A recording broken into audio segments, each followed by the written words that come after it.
Hai guys, kembali lagi dengan aku. Ya, kalian pasti setuju ya, namanya nabung itu kadang susah banget gitu kan. Dan mau berhemat itu juga kadang-kadang tuh susah, ada aja godaannya. Lalu kenapa kita bisa begitu? Barangkali kita sedang kena yang namanya Diderot effect.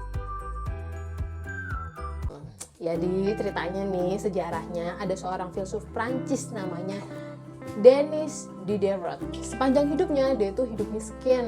Meski miskin, dia terkenal sebagai penulis buku paling fenomenal ya di zamannya, yaitu ensiklopedia. Dan buku paling komprehensif di masanya. Hidupnya berubah seketika di usianya yang 52 tahun karena Catherine the Great, yaitu kaisar Rusia pada zaman itu, mendengar masalah finansial si Denis Diderot ini dan dia memutuskan untuk membeli perpustakaannya seharga sekitar $50.000. Ya, tiba-tiba hidup Diderot ini berubah secara drastis gitu kan. Dia menjadi seorang filsuf kaya raya.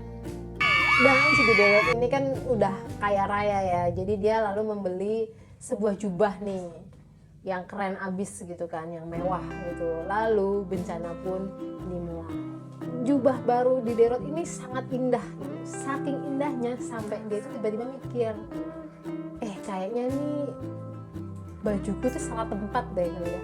Kok kayaknya rumahku nggak cocok nih sama jubahku gitu. Jadi nggak sinkron gitu loh sama karpetnya, sama rak bukunya, sama mejanya. Dia akhirnya pun membeli karpet baru dari Damaskus, lalu beli pokoknya perabot-perabot mewah gitulah, dan akhirnya ya lama-lama tuh habis juga gitu loh duitnya. Maka efek semacam ini dinamakan sebagai Diderot effect. Ya, kita mungkin kerap kali tuh secara nggak sadar kena yang namanya Diderot effect ya. Kayak misalnya kita beli HP baru nih, otomatis kita harus beli softcase baru, mungkin tripod baru gitu kan.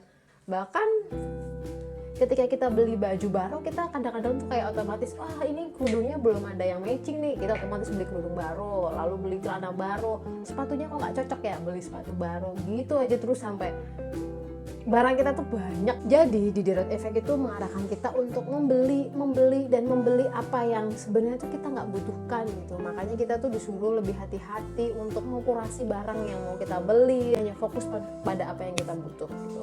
Caranya gimana? Kalau kata James Clear, ya penulis buku Atomic Habit nih, yang pertama adalah kita bisa mengurangi namanya exposure. Exposure itu bisa berupa kayak kurangi membuka Tokopedia, kurangi follow online shop juga di Instagram gitu kan. Jadi kita tuh nggak tergoda dengan barang-barang baru gitu.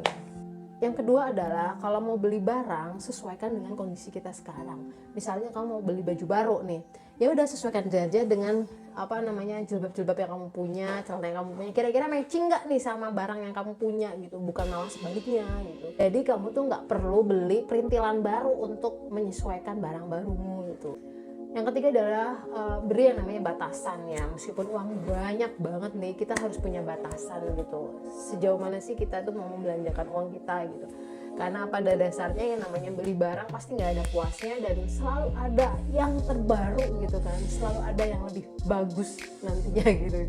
Yang berikutnya adalah buy one give one. Jadi kalau misalnya kamu beli barang baru, lalu buanglah barang satunya lagi. Dan jangan hanya memindahkan ke ruang lain, nanti rumah jadi penuh juga gitu. Misalnya kamu beli kasur baru nih, otomatis kasur yang lama kamu gimanain deh, terserah mau dikasih ke petugas sampah atau dikasih ke orang gitu. Pokoknya harus diberikan kepada orang lain gitu. Berarti nggak ada dalam rumahmu. Kalau kata James Clear ini tuh juga menghindari barang-barangmu tuh numpuk gitu kan. Wah, susah juga sih sebenarnya untuk menerapkan ini, tapi ini bisa menjadi pengetahuan yang menarik ya buat kita yang pengen hidup dengan lebih baik gitu dan mengatur keuangan lebih baik gitu. Semoga kita bisa menerapkan ini ya. Aku juga sih kayak ini karena menarik aja sih, makanya aku share bikin video biar kita semua nggak terjebak dengan yang namanya Diderot effect. Ya, semoga video kali ini bermanfaat. Jangan lupa klik subscribe dan bagian video ini ya. Dan menurut pendapatmu gimana nih? Kamu punya pengalaman gak sih dengan Diderot effect ini? Jangan lupa bagikan pengalamanmu di kolom komentar ya. Dah, sampai jumpa di video selanjutnya.